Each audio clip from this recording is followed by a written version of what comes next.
Donc on s'intéresse à ces archives, c'est vraiment une matière première pour nous qui est importante. On ne peut pas résumer l'histoire de notre discipline avec juste ce qui a été publié. Et on s'est interrogé sur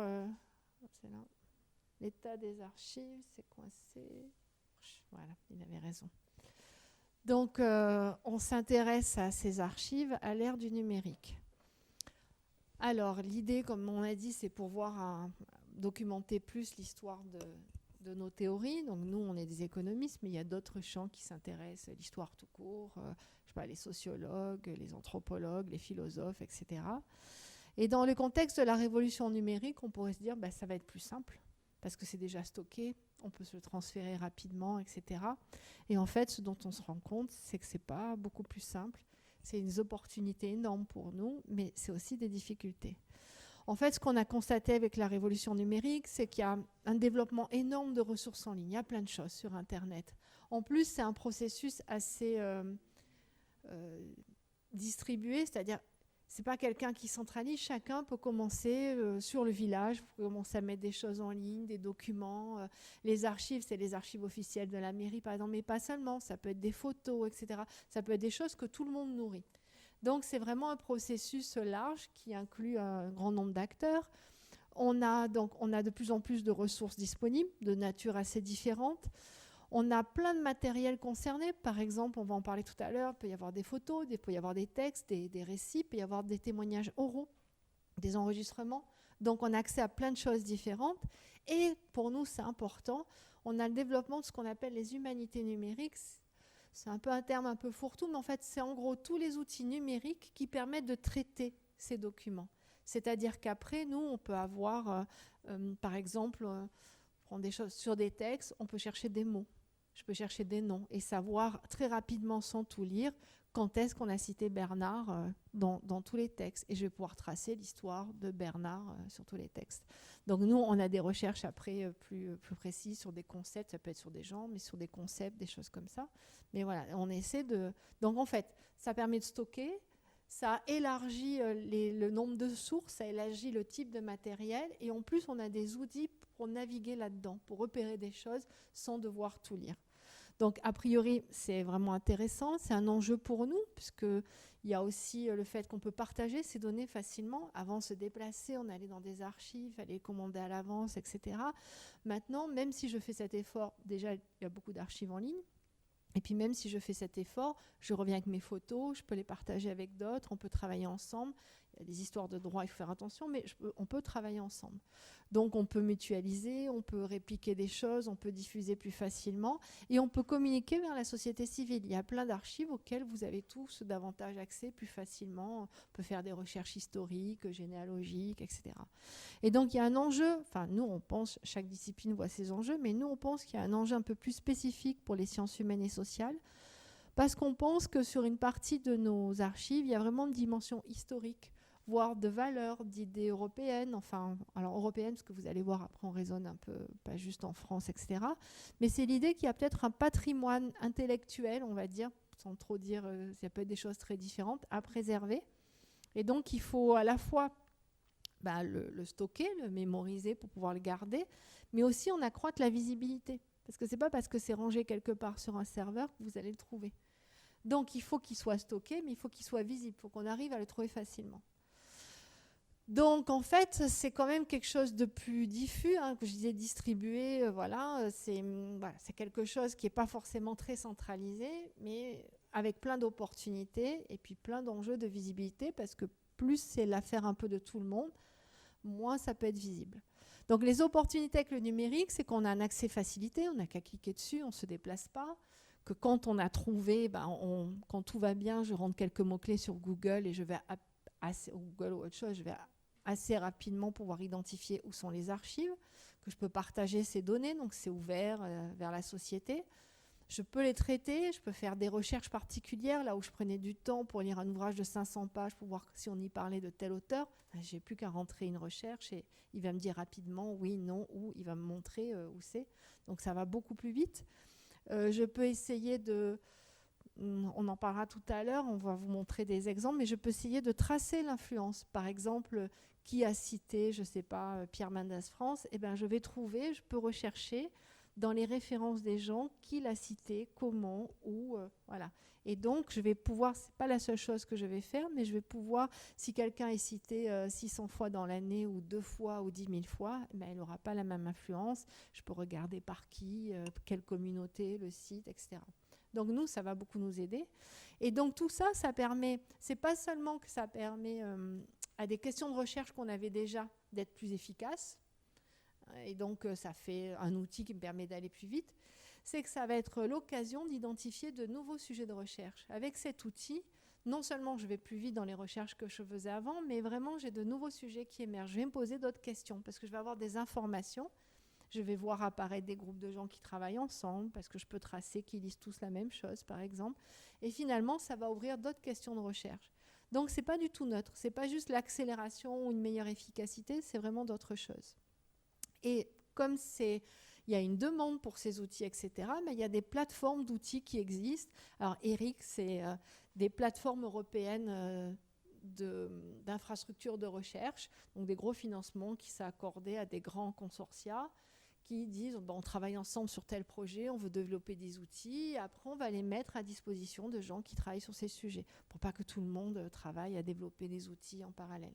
Donc il y a des grandes plateformes qui existent, avec des outils qu'on peut aller chercher pour travailler, mais on a quand même des problèmes. Ça, c'est l'aspect positif. L'aspect négatif, c'est que ça modifie nos pratiques très bien, mais alors du coup, on a des problèmes de compétences. Moi, typiquement, je n'ai pas ces compétences numériques précises en humanité numérique, et quand je me pose ce genre de questions, je cherche des co-auteurs avec qui travailler, qui maîtrisent ça, qui eux-mêmes ont encore d'autres compétences. Ils n'ont pas forcément que cette compétence technique, mais ils l'ont. D'accord. Donc, en fait, il y a des enjeux en termes de formation, il y a des enjeux d'accès à ces infrastructures pour avoir les outils pour après aller naviguer. Donc, il faut comprendre ce que c'est. Et puis, il y a le problème de l'obsolescence aussi et du coût de ces formats numériques. Par exemple, peut-être que ça vous est déjà arrivé, vous avez des enregistrements dans un certain format, vous n'avez plus le lecteur pour les lire.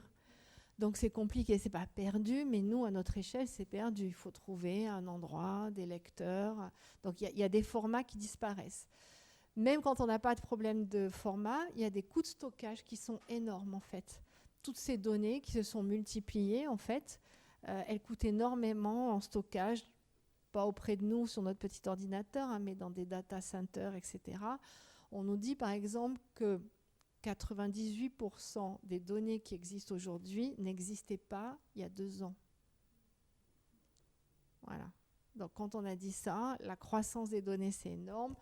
Nos photos, etc., c'est pas ce qui prend le plus de place. Mais enfin, globalement, si on se dit on va numériser tout ce qu'on a comme archives, alors nous, on s'intéresse aux archives qui ont un lien avec l'économie. Mais si on devait numériser tout cela et le garder, le stocker dans des data centers qui ont une durée de vie de 4-5 ans, après, il faut changer les disques durs, il faut refroidir tout ça. Bon, il y a quand même des questions qu'on peut se poser. On veut stocker, mais comment on veut stocker pour que ça ne coûte pas énormément en termes énergétiques, matériaux, etc. Donc, il y a toutes ces questions. Et puis, il y a des questions de droit de propriété. On a l'impression que comme c'est numérique, beaucoup de nos papiers maintenant, on ne va pas s'écrire entre nous avec un courrier, etc. On va s'envoyer des mails, on ne va pas faire un courrier papier.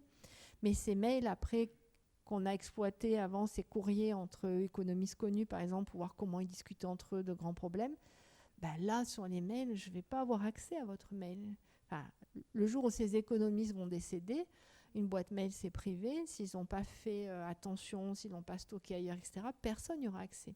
Les boîtes mail, elles sont aussi écrasées régulièrement. On demande de nettoyer nos boîtes, etc. Et donc, c'est perdu, en fait. Et voilà. Donc, il y a des questions de droit, des questions d'obsolescence de format, etc.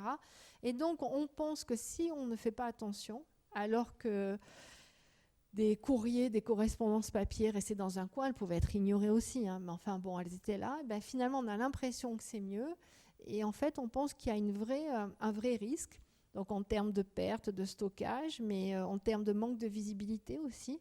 Même si quelque chose est numérisé quelque part, mais qu'on ne le trouve pas facilement quand on navigue sur Internet, comme ça va être un réflexe croissant de chercher les archives en ligne, connectées à des grands centres, les archives nationales ont des archives en ligne, la Bibliothèque nationale de France a des archives en ligne, etc. Finalement, si ça devient la norme, tout ce qui ne sera pas numérisé et visible, au moins de l'information en ligne visible pour dire que ça existe, ça sera invisibilisé. On n'ira plus le chercher. parce qu'on se dit que tout est en ligne, donc on ne fera plus cet effort. Voilà. Donc on se dit qu'il y a le risque en fait d'avoir une perte de savoir et donc un peu un biais dans l'histoire qu'on raconte. Par exemple, je ne sais pas si vous vous souvenez, mais quand Google a commencé à googliser, parce que maintenant finalement c'est devenu un nom, mais à mettre en ligne plein d'ouvrages, on s'est dit mais est-ce que c'est vraiment une bonne idée ? Parce que finalement Google va choisir ce qui est disponible. Et si on a l'impression que tout est disponible et que ce n'est pas le cas, ben au bout d'un moment, on perdra ce savoir, on aura l'impression que tout est en ligne et ce n'est pas forcément le cas. Donc le choix de savoir qu'est-ce qu'on met en ligne, ben, c'est un choix sur la connaissance disponible, il peut y avoir des biais. Donc l'idée, c'est qu'on a décidé qu'on devait se saisir de ce sujet, donc on devait travailler à la sécurisation, histoire d'avoir une continuité historique des archives. Donc nous, évidemment, c'est des sujets qui restent généraux, mais nous, on s'intéresse à cette question pour les archives qui sont liées aux économistes, aux centres de recherche en économie, aux pratiques des économistes, les données, vraiment tout ce qui peut nous aider à comprendre comment fonctionne une économie ou comment on s'intéresse au fonctionnement de l'économie.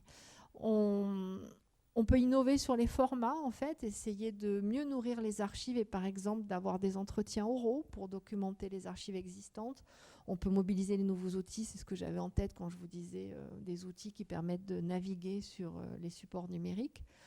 Et puis donc l'idée qu'on a, c'est de structurer ces moyens parce qu'il existe plein de choses en France, on a plein d'archives, en Europe il y a plein d'archives, mais c'est parfois assez disséminé, il faut du temps, de la pratique. Après, une fois qu'on sait où les choses sont, évidemment ça paraît évident, mais quand on ne le sait pas, donc bouche à oreille, quel code tu as rentré, est-ce que tu sais où c'est ce fonds d'archives, est-ce qu'il existe un moteur de recherche qui permet de trouver facilement ces fonds, etc. Et donc on pense qu'il faut, on va dire, structurer les moyens au niveau européen pour préserver ce patrimoine intellectuel, avoir cette continuité historique, préserver le pluralisme. Par exemple, en économie, il y a eu d'autres systèmes d'organisation que celui qu'on connaît aujourd'hui. À savoir que ça peut exister, qu'il y avait des débats, qu'il y avait d'autres formes d'organisation de la société autour de l'économie, ça peut être vraiment important. Donc ce qu'on a fait, nous, c'est plusieurs initiatives européennes avec un grand consortium. On est en train de candidater à des programmes. Et puis des initiatives plutôt locales ou nationales pour essayer de pallier à tout ça. Donc je passe la parole à Maxime. Bonsoir, je m'appelle Maxime Desmarais-Tremblay. Je travaille à l'Université de Lorraine à Nancy. Et donc, avec des collègues à Nancy, on est en train de développer, mais aussi des collègues enseignants-chercheurs un peu partout en France, un projet de collecte des archives d'économistes français. Alors, comme Muriel l'a dit, en France, il y a d'une part beaucoup d'économistes qui ont fait des contributions importantes à la science. Il y a aussi beaucoup de sites d'archives sur l'ensemble du territoire, mais qui sont relativement éparses, pas toujours cataloguées dans les mêmes systèmes d'information. Et donc, c'est difficile pour les chercheurs de savoir où aller pour faire des recherches sur tel économiste ou sur tel groupe d'économistes qui ne sont pas toujours au même lieu. Et il y a en particulier un problème qui se pose de manière urgente. Il y a beaucoup d'économistes importants du 20e siècle qui sont décédés récemment ou qui risquent de décéder dans les prochaines années. Donc, se pose la question de préserver leurs archives avant qu'elles disparaissent. Ça, c'est un enjeu qui concerne à la fois le papier et le numérique, évidemment. Donc, notre consortium qu'on est en train de mettre sur pied vise dans un premier temps à faire une cartographie, c'est-à-dire qui sont les économistes dont la mémoire, les traces de recherche devraient à tout prix être conservées parce qu'ils ont une valeur pour les chercheurs en histoire de la pensée économique en particulier. Ensuite, participer à une stratégie prospective, donc on contacte des instituts, des collègues qu'on connaît quand on sait qu'il y a des économistes importants qui sont, par exemple, récemment décédés.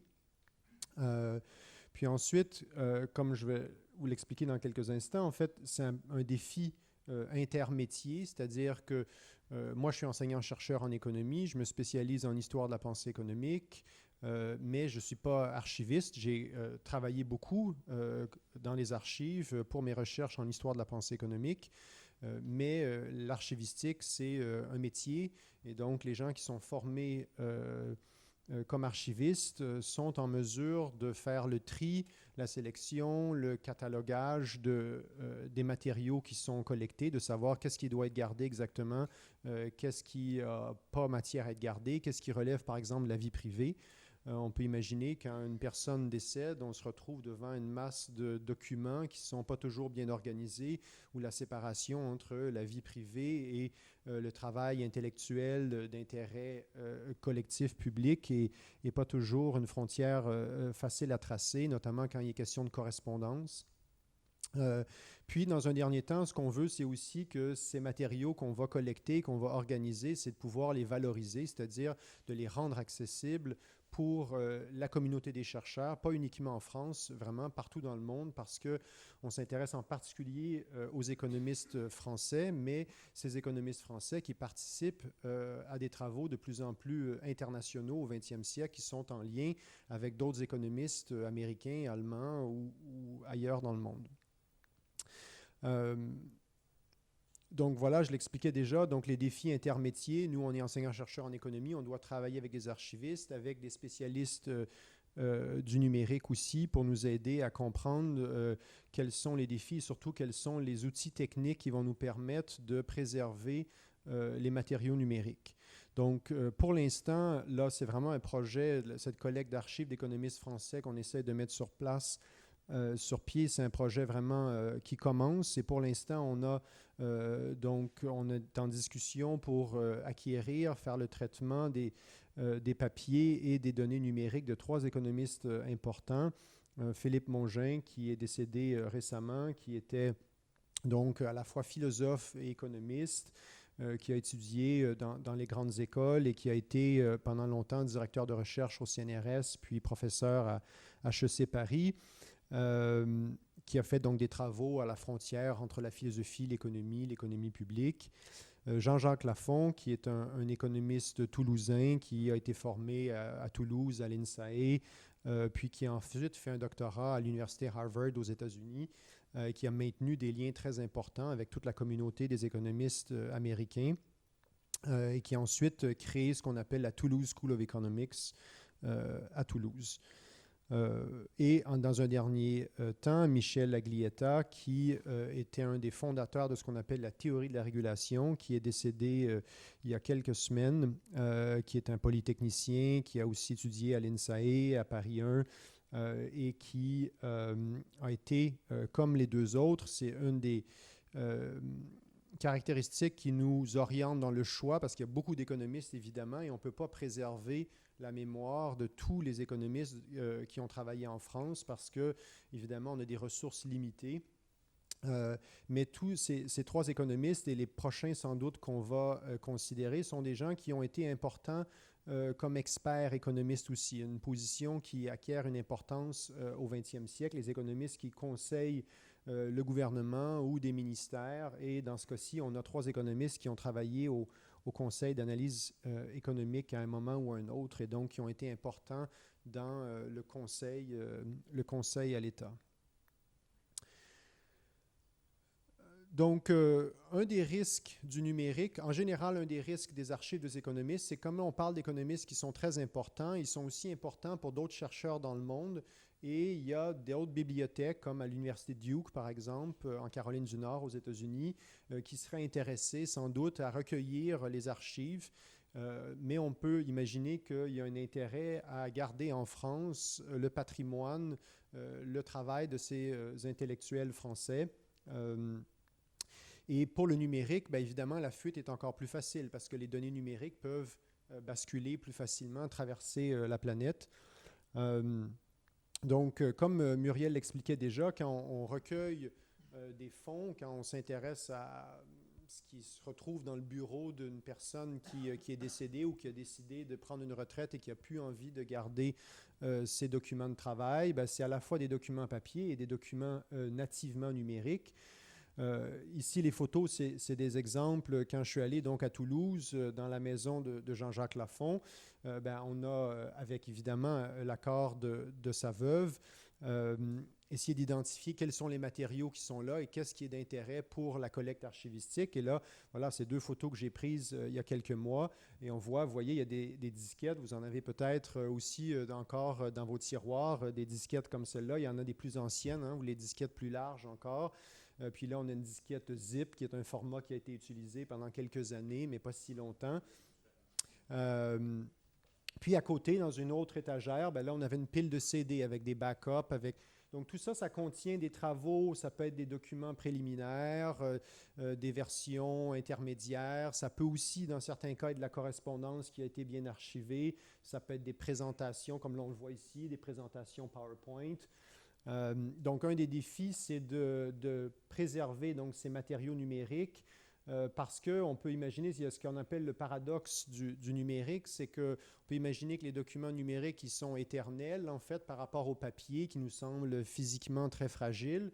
Mais en fait, comme vous le savez, ces supports, surtout ceux qui sont sur des supports magnétiques, en fait, après quelques années, les bandes magnétiques s'effacent, en fait, et donc les documents disparaissent. On a aussi le défi que s'ils ne sont pas encore effacés, des fois on a de la difficulté à les lire, mais c'est pour ça qu'on a besoin de travailler avec des informaticiens qui ont encore tous les appareils pour lire des anciens formats.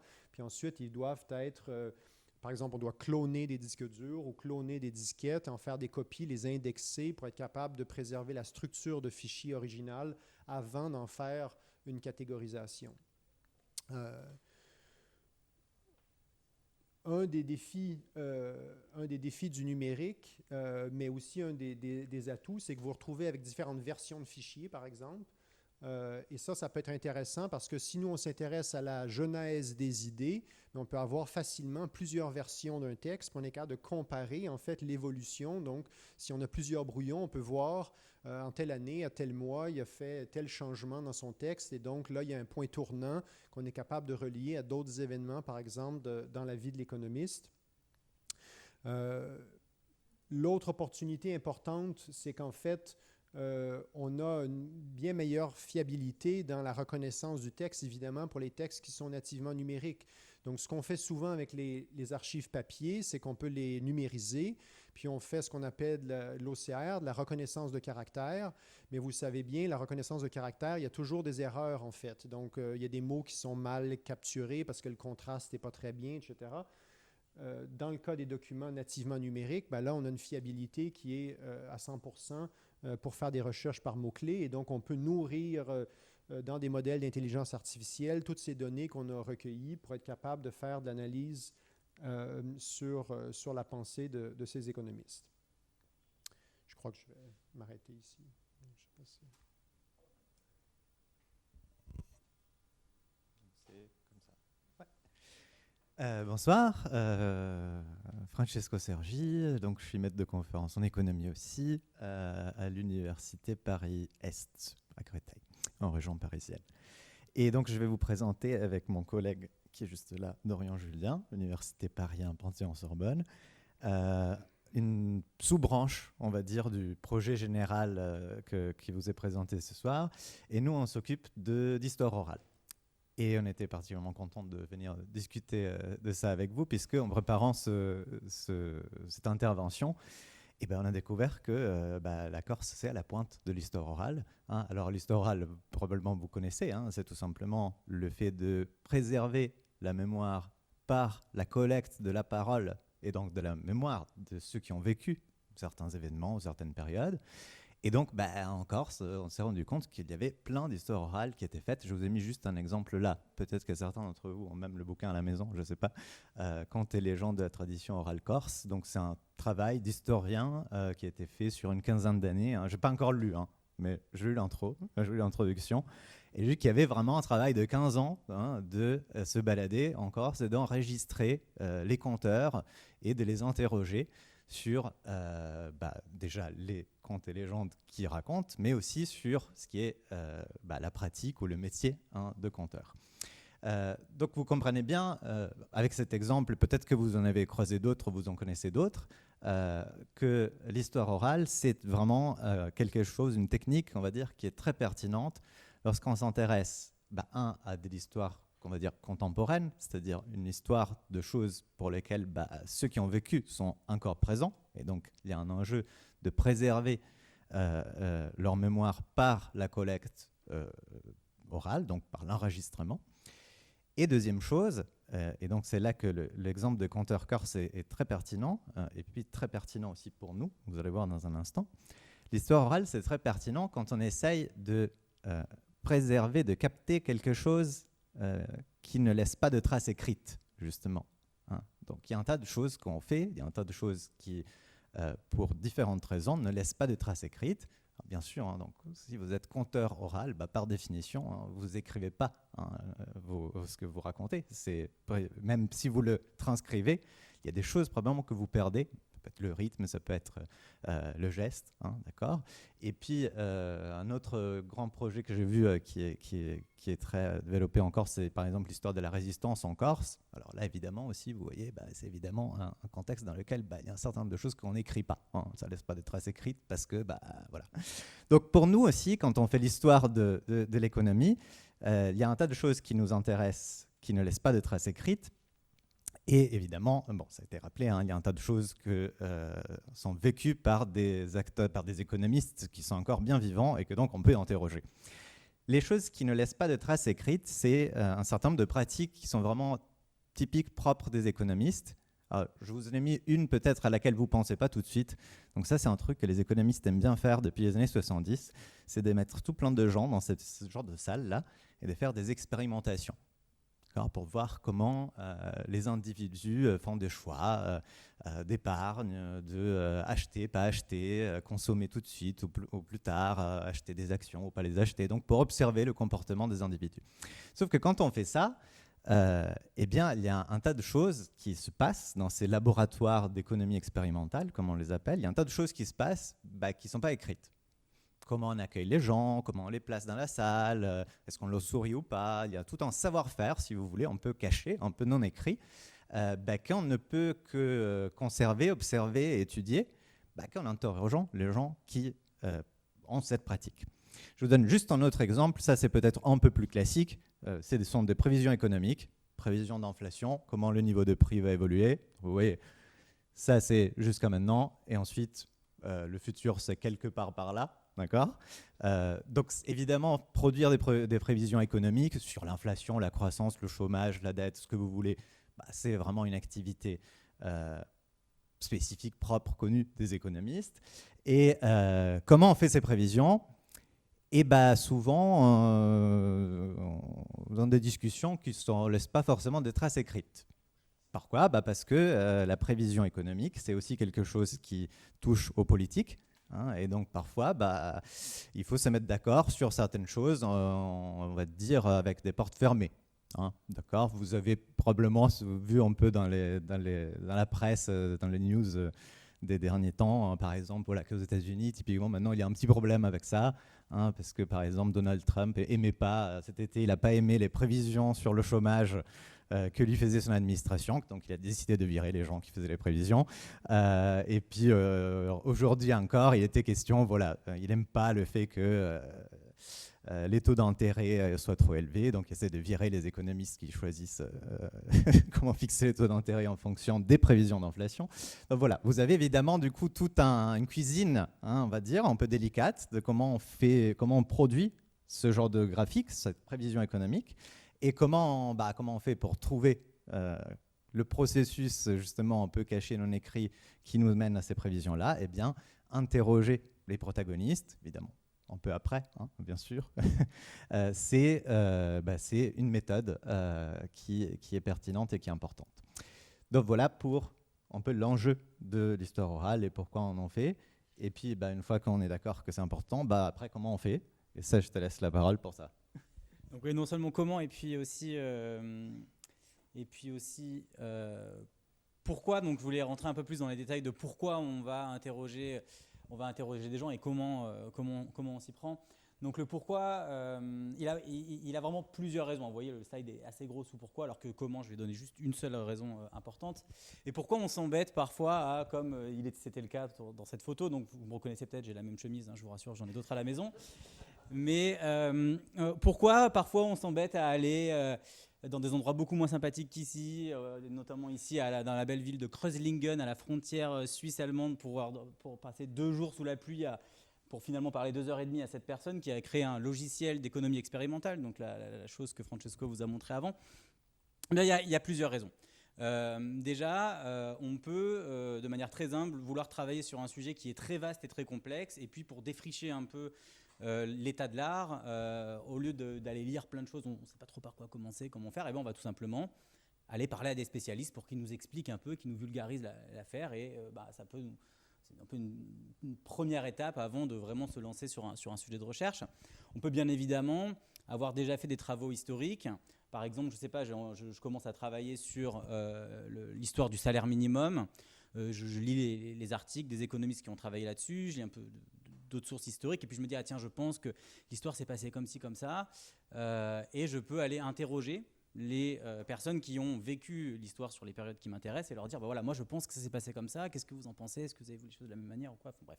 On peut tester des hypothèses historiques. La troisième raison qui est mentionnée ici, on va dire que d'un point de vue scientifique, c'est pas la plus importante, mais d'un point de vue pratique, c'est un peu la plus importante, on va pas faire semblant, c'est quand on recueille la parole, quand on peut utiliser la parole ensuite dans nous, ce qu'on produit, des articles dans les revues scientifiques dont Muriel a parlé, eh bien avoir des petites anecdotes, avoir des citations un peu fleuries avec un langage, ça donne un peu vie à ce qu'on raconte, et ça devient, on va dire, un peu plus sympathique à lire, tout simplement.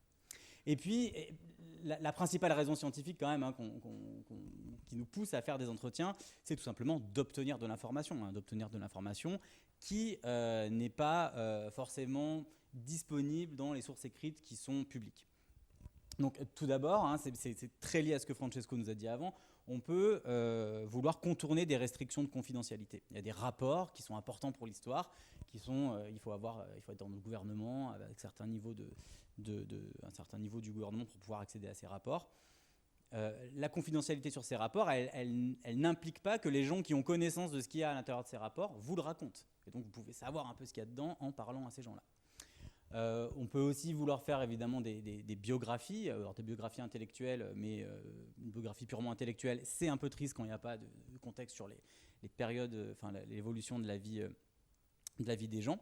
Et on peut aussi, alors ça c'est quelque chose qu'on aimerait bien faire, mais qu'on a un peu plus de mal à faire, mais c'est une de nos ambitions, essayer de donner la voix aux sans-voix. C'est-à-dire que la recherche, elle n'est pas faite que par les chercheurs et les chercheuses. Elle est faite par tout un tas d'assistants, de secrétaires, de personnes qui ne laissent pas de traces écrites dans la manière dont la science se fait, mais dont, sans eux, pas grand-chose se fait aussi. Donc c'est intéressant d'essayer de saisir cette dimension un peu invisible en allant parler à ces gens, tout simplement, pour qu'ils nous racontent comment ils ont pu supporter leurs collègues scientifiques avec parfois des égos un peu compliqués.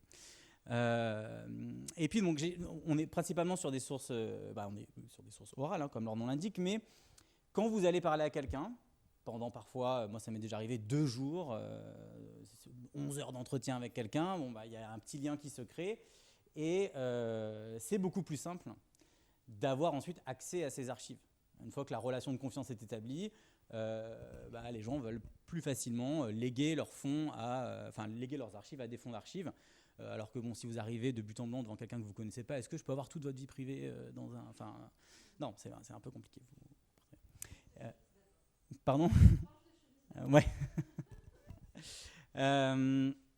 Et puis évidemment, il y a toute la question de saisir les pratiques de recherche, comme nous disait Francesco. Donc par exemple, dans les laboratoires d'économie expérimentale, comme il vous l'a montré avant, un des gros enjeux, ce qui est un peu étrange au regard de quasiment toutes les autres sciences sociales, du moins ça l'a été pendant longtemps et ça l'est encore un peu aujourd'hui, c'est qu'on paye les gens. Donc on fait de la recherche en donnant de l'argent à des gens qui viennent jouer à des jeux, et utiliser de l'argent pour le donner à des étudiants la plupart du temps, mais aussi d'autres personnes, ça pose toute une logistique du point de vue de l'université, du pouvoir public, qui fait qu'au tout début de l'émergence de l'économie expérimentale, c'est mon objet de recherche, c'est pour ça que j'en parle, savoir comment on allait amener de l'argent, et en particulier du cash à des gens, ça se faisait vraiment avec plein de pratiques qui n'ont laissé aucune trace à l'écrit parce que c'était pas forcément très légal. Donc aujourd'hui, il y a prescription, et en parlant aux gens qui ont fait ça, on a pu comprendre comment ils se baladaient avec des valises de cash, ils allaient dans des bars pour faire de la monnaie juste avant les expériences, plein de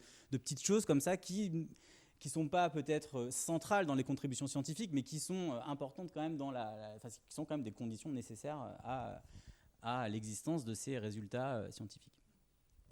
Donc il y a plein d'autres raisons de pourquoi on veut faire ces entretiens. Et par contre, à la question de comment est-ce qu'on doit les faire, nous, notre parti pris avec Francesco, c'est d'apporter qu'une seule réponse. C'est d'un point de vue méthodologique, est-ce qu'on est plus ou moins actif ou passif dans la manière de poser les questions? Est-ce qu'on construit une grille? Comment on construit la grille? Tout ça, au final, tout est possible et on n'a pas vraiment de choses à dire. Mais par contre, ce qui nous paraît très important, c'est, une fois qu'on a conduit un entretien, qu'on a la transcription, c'est de les mettre en ligne à disposition de tout le monde. Alors, ça, c'est une manière de gérer plusieurs des risques que Muriel a pu mentionner. Donc, notamment, quand vous mettez en ligne les propos de quelqu'un sur des choses qui peuvent relever de la vie personnelle, vous devez vous assurer de son consentement. Et pour s'assurer de son consentement, ça implique une démarche de révision de la transcription. Donc la personne se relit, décide d'enlever ou pas des choses. Et nous, en tant qu'intervieweur, on peut aussi alerter en disant « Est-ce que vous êtes sûr que vous voulez laisser ça? Peut-être que ça va vous porter préjudice. » Ou alors nous, on peut dire « On ne veut pas laisser ça pour d'autres personnes parce que ça va porter préjudice à la réputation d'autres personnes et ce n'est pas notre but. » Et donc, déjà, le fait de mettre en ligne et en open access et de se soumettre au règlement général sur la protection des données européenne, la fameuse RGPD, qui vous demande d'accepter les cookies à chaque fois que vous faites quelque chose sur Internet. Là, c'est plutôt pratique pour nous, pour éviter des risques de mauvaise utilisation, de mauvaise utilisation de ces entretiens, on va dire. Et le fait que ça soit tout le temps disponible de manière pérenne sur Internet, ça permet aussi d'éviter les problèmes d'utilisation de citations hors contexte, ou des problèmes d'utilisation des IA qui vont aller choper des données pour faire dire à des gens des choses qu'ils n'ont pas dites, avec l'idée que tout est vérifiable à tout le monde, à tout instant, en un simple clic. Si on voit une citation qui est utilisée pour dire quelque chose, on peut aller voir la source première et être sûr que dans ce contexte-là, la personne voulait dire ça ou non. Et puis, un des autres avantages, alors pour l'instant, on n'est pas encore très avancé sur ce point-là, mais on y va, c'est que le fait d'avoir tout disponible sur Internet à tout le monde, sans mot de passe, sans rien, ça permet une diffusion de la recherche universitaire en dehors de l'université dans des formats qui sont un peu moins arides que les bouquins, pour le dire plus vite, parce que écouter des enregistrements audio, c'est un peu comme écouter des podcasts, donc on peut construire des podcasts déjà à partir de nos enregistrements audio, et puis parfois on filme un peu aussi nos entretiens, et donc forcément les vidéos sur YouTube de format court, ça peut être aussi plus facile à digérer que, encore une fois, nos restitutions écrites qu'on publie dans des ouvrages ou des revues scientifiques. Donc, juste un petit...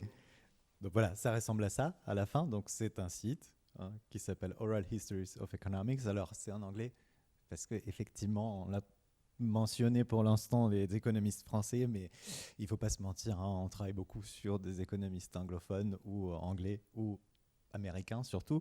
Donc beaucoup des matériaux qu'on a collectés avec les différents entretiens, que nous avons collectés ou que des collègues ont collectés et puis nous ont justement légué entre guillemets leurs entretiens pour conservation, c'est beaucoup en anglais.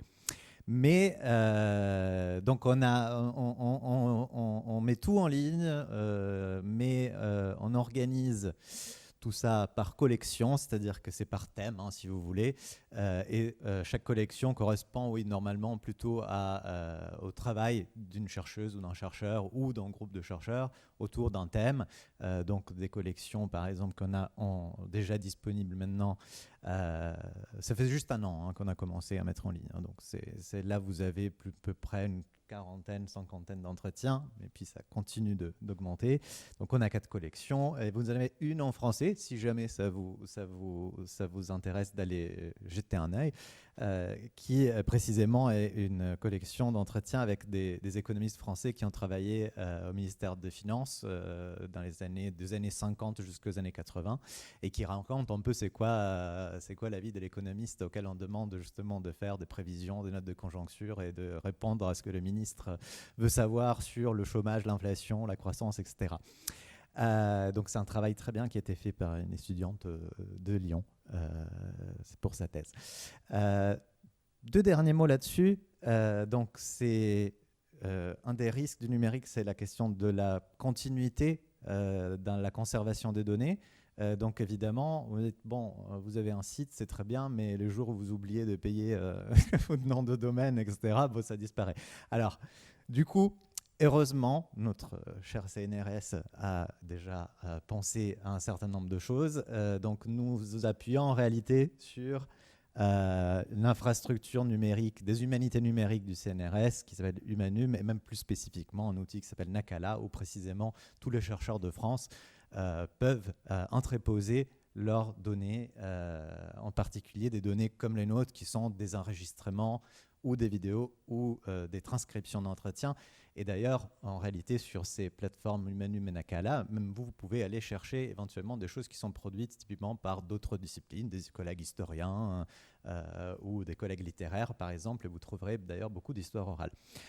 Petite dernière chose, on a aussi, grâce à ces outils numériques voilà, que l'institution nous fournit, on a aussi quelque chose qui est une autre opportunité du numérique, c'est une application de l'intelligence artificielle qui est vraiment très pratique quand on fait de l'histoire orale.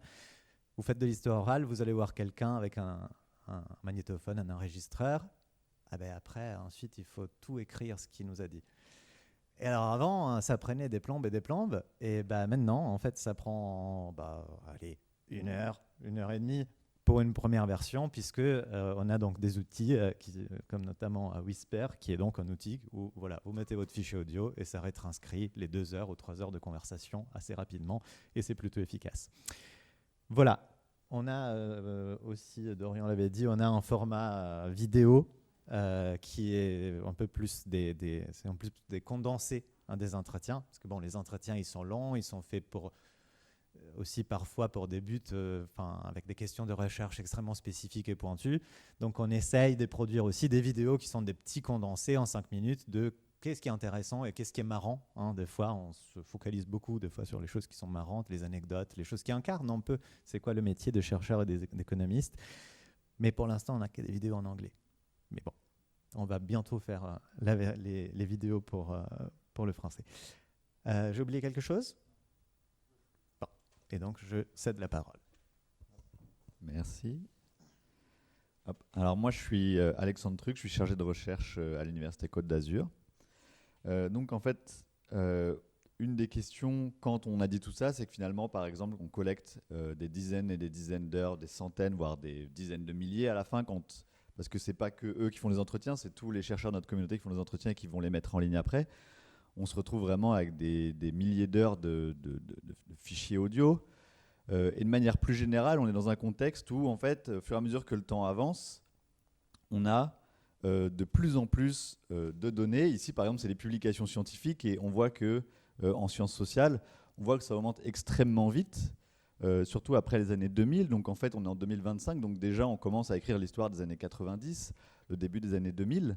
Et le travail de l'historien il devient de plus en plus difficile parce qu'avant, travailler sur la production économique dans les années 30, en fait, on pouvait rapidement identifier, par exemple, qui étaient les économistes français parce que c'était plusieurs petits groupes, mais c'était des petits groupes où on pouvait facilement identifier toute la communauté. Maintenant, rien qu'à l'Université Côte d'Azur, on est des centaines d'économistes, alors quand on prend toutes les universités de France, on est des milliers. Et donc, ça devient extrêmement difficile de suivre ce qui se passe. Quand on constitue ces archives, même maintenant, quand on envoyait des lettres à l'époque, ça avait tout un coût, c'était quand même un acte coûteux, donc on y réfléchissait bien avant d'envoyer une lettre, on réfléchissait bien à ce qu'on écrivait. Maintenant, un mail, ça peut être une phrase, ok, bien sûr, on se voit quand. Muriel, qui est vice-présidente Europe de l'université, elle me disait que tu reçois des centaines de mails par jour. Donc en fait, si après on constitue des archives sur les boîtes mail, en fait, c'est rien que pour une seule personne, et encore plus quand on veut collecter des archives institutionnelles, donc de tous les membres d'une institution, on parle vraiment d'une quantité de documents astronomiques qui devient très difficile à naviguer. Donc pour nous, l'enjeu, en fait, c'est de développer aussi des outils pour pouvoir explorer ces bases de données de nouvelles manières. Et je vais présenter 2 outils. Un premier qui est l'analyse de réseau. Donc pour simplifier, l'analyse de réseau, c'est quelque chose qui, basiquement, permet d'étudier les relations entre des individus ou des choses. Par exemple, un point, ça peut être un individu, ça peut être une institution, ça peut être un article, ça peut être plein de choses. Et on s'intéresse aux relations entre les points. Donc, typiquement, entre des individus, ça peut être est-ce que ces individus sont les membres d'une même famille, si on veut s'intéresser aux liens familiaux. Par exemple, typiquement, dans une ville ou dans un village, c'est des choses qui permettent de comprendre en fait, quelles sont les grandes familles qui structurent en fait, les villes et comment en fait, les différentes familles vont s'associer quand il va y avoir des liens de mariage, etc. etc. Et nous, en fait, dans la production scientifique, ce qui va nous intéresser, c'est est-ce que les gens écrivent ensemble, par exemple. Et c'est ça qui va nous permettre d'étudier en fait, quels sont les liens entre les gens. Ici, c'est un exemple avec les disciplines. Donc, permettre de comprendre en fait, quand est-ce que les gens d'une discipline vont collaborer avec des chercheurs d'une autre discipline. Et ça, typiquement, c'est un outil très précieux quand on s'intéresse aux mails, parce que quand on veut comprendre en fait, avec qui les individus échangent, ça nous permet en fait, de faire des groupements pour savoir en fait, quand est-ce que les mails sont des mails qui ont trait avec des co-auteurs, par exemple, ou quand est-ce que ce sont des choses moins importantes, plus institutionnelles. Et ça peut être toutes sortes de données qu'on étudie, ça peut être aussi les citations quand on a des bases de données plus larges.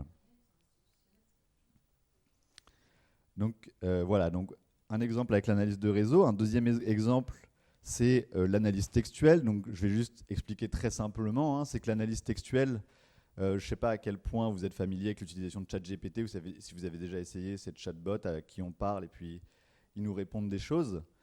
C'est que ça consiste en fait à transformer des phrases, des termes, des textes en une suite de chiffres qui permet en fait à la machine quelque part de pouvoir comprendre qu'est-ce que veut dire un mot, par exemple. Est-ce que c'est un être vivant? Il va vous dire le chat, oui, plutôt oui, mais les maisons, non. Donc, et ça va être sur plein de dimensions, des centaines de milliers de dimensions, et ça va permettre de comprendre la relation entre les mots, ce qui va lui permettre de produire, de comprendre en fait la signification. Donc ça, c'est la partie technique qui n'est pas forcément extrêmement importante, mais pour nous, ça l'est, puisque en fait, ça permet de faire des recherches de manière complètement différente quand on s'intéresse par exemple aux entretiens ou même aux boîtes mail. Je ne sais pas si ça vous est déjà arrivé, d'essayer de chercher un mail dans votre boîte mail, vous savez que vous l'avez quelque part, vous tapez des mots-clés, mais vous ne savez plus exactement quel était l'intitulé du mail ou le mot-clé qui était dedans et on ne peut pas le retrouver. Avec ce type d'outil, ça permet en fait de poser des questions complètement différemment parce que c'est capable de comprendre que même si le mot n'est pas dans le mail, c'est ce que vous cherchez. Donc ça revient un peu à demander à votre boîte mail où est le mail d'invitation au restaurant que j'ai reçu il y a un certain temps. Et puis, il est capable de comprendre que vous cherchez restaurant, même si le mail est « on va se faire une bouffe demain ». Et il va comprendre la relation entre ces différents termes qui n'ont rien à voir. Alors que les moteurs de recherche traditionnels, que ce soit Google, vos boîtes mail, c'est le mot qui est important. Si vous n'avez pas le bon mot, vous n'allez pas pouvoir trouver la bonne information. Et ça, quand on se retrouve avec des milliers d'heures d'entretien, c'est vraiment extrêmement précieux parce que ça permet en fait de prendre quelque part tous les entretiens et de vous dire, moi j'ai cette question qui m'intéresse. Est-ce que les économistes collaborent avec des psychologues par exemple? Et ça va permettre à l'ordinateur de trouver quand est-ce qu'un chercheur parle de psychologue, même s'il les appelle par exemple les collègues de l'étage du dessus. Parce que dans le contexte de l'entretien, il expliquera que les collèges de l'état du dessus, c'était les psychologues, et il sera capable de retrouver à chaque fois quand est-ce que, dans ce contexte particulier, c'est important. Donc, voilà pour moi. Bon, voilà, juste pour conclure, donc c'est un sujet qui nous intéresse, qui nous préoccupe.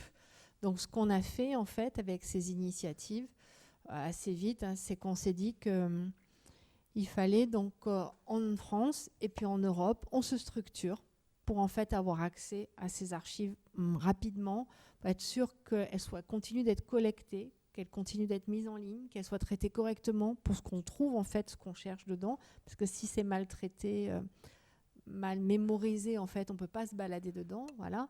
Donc, on a décidé, nous, de faire donc, un consortium européen pluridisciplinaire. On n'a pas fait un consortium, là, c'est que des économistes, mais il y a plein de gens, j'ai une collègue philosophe qui s'intéresse à des questions, des débats d'économie sur l'héritage. C'est un débat d'économie et elle travaille sur le 19e, les questions, les débats sur l'héritage au 19e. Et ben, elle est venue avec nous, puisqu'elle se pose des questions d'économie, c'est relatif à des archives d'économie. Donc c'est pluridisciplinaire.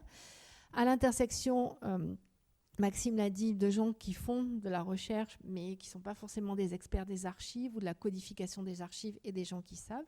Et on a fait comme ça un consortium de 16 pays. On l'a appelé Archer pour Archives Europe. Je ne sais pas si c'est très heureux, mais voilà. Et on est en train de candidater à ce projet. Et l'idée, en fait, c'est qu'on se mette tous ensemble. C'est pas, comment dire, c'est pas un projet de recherche, c'est un projet pour demander l'argent, pour qu'on arrive à s'organiser tous ensemble et qu'on rende plus visibles ces archives, qu'on arrive à soutenir les gens qui veulent déposer des archives, qu'on réfléchisse à comment il faut se former. Donc, connecter mieux ce qui existe déjà, faciliter la diffusion, la circulation de l'information, continuer à collecter des choses nouvelles, se servir des outils d'ARIA, c'est un des réseaux d'infrastructures dont j'ai parlé au début, c'est son petit nom. Ben voilà, savoir comment on peut s'en saisir, comment on peut former les gens sur les outils qui existent dessus, etc. Et donc, je passe un peu parce que ce sont des choses que finalement on a tous discuté. Réfléchir à ces archives du futur. Par exemple, dans ce qui nous intéresse, on s'intéresse évidemment aux archives des grands économistes, mais à des groupes, des fois, à des pratiques. Et puis, même quand on n'est pas... il n'y aura pas des archives, des recherches sur ce que moi j'ai fait. Enfin, vous voyez ce que je veux dire, c'est des gens qui font avancer un courant, etc. Mais je peux très bien avoir, moi, surtout quand on fait l'histoire de la pensée, on rencontre des gens vraiment très bien placés dans l'avancement de la recherche. Je peux avoir des archives qui peuvent intéresser mes collègues, échanger avec un prix Nobel, etc. Et donc, ces archives, je vais décider de les mettre en ligne. Pas parce que moi, mais parce que moi, j'ai cette information sur lui. Et donc, finalement, c'est une affaire assez collective et on se rend compte avec ces risques d'obsolescence, etc., des supports, que finalement, c'est plutôt un travail tout au long de la vie et pas juste à la fin. Tout ce qui restera dans ma boîte mail restera dans ma boîte mail. Personne n'y aura accès si je ne gère pas en amont. Donc voilà, donc c'est tout ça qu'on essaie de mettre en place, de s'organiser pour collecter, discuter. Et donc, on déposera ce projet et on dépose dans 1 mois. Voilà. Bon, je m'arrête là. Merci.